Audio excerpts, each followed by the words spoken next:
সবাইকে স্বাগতম লিভিং সুপারন্যাচারালি তে অল পিপলস চার্চের এই প্রতিদিনের ভক্তিমালায়, যেখানে আমরা ঈশ্বরের বাক্যে কিছু সময় অতিবাহিত করি আমাদের বিশ্বাসকে গড়ে তুলতে এবং ঈশ্বরের রাজ্যের জন্য ফলপ্রসূ জীবনযাপন করতে। এই সপ্তাহে আমরা ঈশ্বরের নির্দেশনা গ্রহণ এই বিষয়টি নিয়ে আলোচনা করছি এবং শাস্ত্রের মাধ্যমে নিজেদের মনে করিয়ে দিচ্ছি যে ঈশ্বর আমাদের জীবনের প্রতিটি পদক্ষেপে আমাদের পথ দেখান।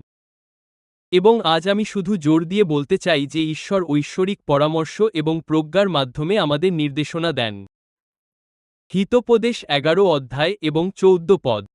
সেখানে বলা হয়েছে, পরামর্শ ছাড়া মানুষ অধঃপাতে যায়, কিন্তু অনেক মন্ত্রণা গ্রহণ করলে রক্ষা পাওয়া যায়। উদ্ধৃতি চিহ্ন। হিতোপদেশ অনুযায়ী, যেখানে ঐশ্বরিক পরামর্শ নেই, সেখানে আমরা পড়ে যাই, হোঁচট খাই, নিয়ন্ত্রণ হারাই অথবা হারিয়ে যাই। কিন্তু অনেক মন্ত্রণা গ্রহণ করলে রক্ষা পাওয়া যায়। ঐশ্বরিক পরামর্শ আসলে কি? এটি কেবল কোনো মতামত বা উপদেশ নয়। ঐশ্বরিক পরামর্শ আসে এমন কারো কাছ থেকে, যার ঈশ্বরের সাথে সত্যি এক পরীক্ষিত সম্পর্ক রয়েছে। তারা জীবনের অনেক অভিজ্ঞতার মধ্য দিয়ে গেছেন। এমন একজন যিনি ঈশ্বরের বাক্য জানেন এবং বাস্তবে ঈশ্বরের সাথে জীবন অতিবাহিত করেছেন। সেই প্রজ্ঞা আমাদের জন্য সহজলভ্য। আপনি জানেন, ঈশ্বর আমাদের চারপাশে থাকা মানুষদের মাধ্যমে নির্দেশনা দেন। আমাদের বিশ্বাস একা পালন করার জন্য নয়, বরং আমাদের সমাজে রাখা হয়েছে এবং এই সমাজের মধ্যে আমরা একজন বিশ্বস্ত বন্ধু, একজন পরামর্শদাতা বা একজন যাজকের কাছে যেতে পারি। বিশেষ করে সেই মুহূর্তগুলোতে যখন আমাদের স্বচ্ছতা প্রয়োজন বা যখন আমাদের কেবল নির্দেশনার প্রয়োজন, তখন পরামর্শ দরকার হয়। ঈশ্বর আমাদের চারপাশে মানুষ রেখেছেন এবং তিনি মানুষের মাধ্যমেই আমাদের পথ দেখান। তিনি মানুষের মধ্যে প্রজ্ঞা স্থাপন করেন, আর তাই আমরা আমাদের আশেপাশের মানুষের সেই প্রজ্ঞা থেকে উপকৃত হতে পারি।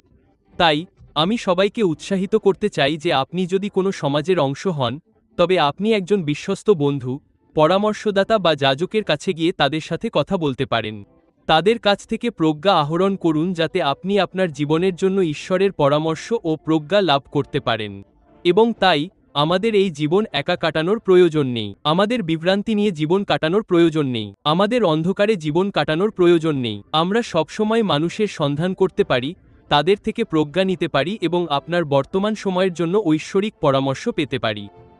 আমি সবাইকে উৎসাহিত করতে চাই যে ঈশ্বর আমাদের আশেপাশের মানুষের মাধ্যমে প্রতিটি পদক্ষেপে আমাদের পথ দেখাতে পারেন এবং আমরা তাদের মাধ্যমে ঈশ্বরের প্রজ্ঞায় যুক্ত হতে পারি। আসুন প্রার্থনা করি। পিতা, আমরা এই স্মরণ করিয়ে দেওয়ার জন্য এবং এই সত্যের জন্য তোমাকে ধন্যবাদ জানাই যে, প্রভু, তুমি আমাদের চারপাশে পরামর্শদাতা রেখেছ, প্রজ্ঞাসম্পন্ন মানুষ, অভিজ্ঞতা সম্পন্ন মানুষ। এবং প্রভু, আমি প্রার্থনা করি যেন আমরা সেই প্রজ্ঞার অধিকারী হতে পারি। এবং প্রভু, আমি প্রার্থনা করি যে মানুষের সাথে কথোপকথনের সময়, হে প্রভু, আপনি আমাদের প্রত্যেকের প্রতিটি পদক্ষেপে আপনার প্রজ্ঞা, অন্তর্দৃষ্টি এবং পরামর্শ নিয়ে আসবেন। এবং প্রভু, পরিশেষে আমরা প্রার্থনা করি যে সেই প্রজ্ঞার মাধ্যমে আমরা আপনার মহিমা প্রচার করতে পারি। আমরা প্রতিটি পদক্ষেপে পরিচালিত হব এবং প্রভু, আপনার পরিকল্পনা এবং আপনার উদ্দেশ্যগুলো তাদের মাধ্যমেই প্রকাশিত হবে। যিশুর পরাক্রমশালী নামে আমরা প্রার্থনা করি। আমেন।